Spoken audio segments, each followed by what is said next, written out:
புகுந்த வீட்டுக்கு முதல் முறையாக வரும் மணப்பெண் ஏன் வலது காலை எடுத்து வைத்து வர வேண்டும்? கோயில்களில் தெய்வத்தை ஏன் இடமிருந்து வலமாக சுற்றி வர வேண்டும்?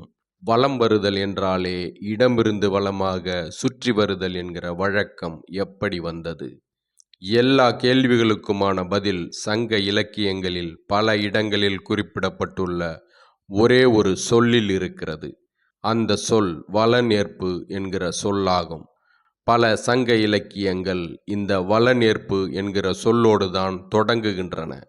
தமிழதிகாரம் பழந்தமிழர்களின் இயற்கை பற்றிய அறிவை இன்றைக்கு நினைத்தாலும் வியப்பாக இருக்கிறது.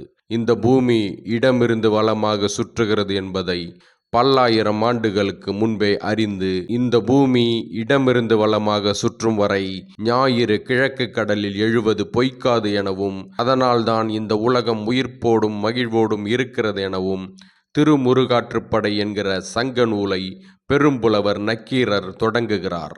உலகம் உவப்ப வலனேர்ப்பு திரிதரு பலர் புகழ் ஞாயிறு கடற்கண்டாங்கு என்பதுதான் அந்த வரிகள்.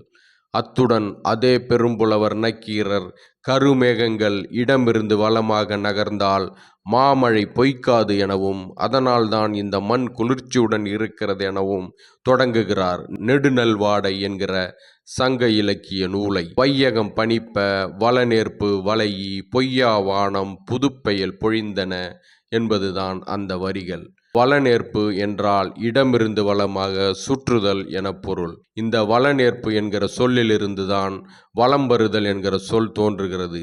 இயற்கையின் தன்மையை நன்கறிந்து அதன் இயல்போடு தன் வாழ்வியல் முறையை வகுத்து கொண்ட இனம் தமிழினம்.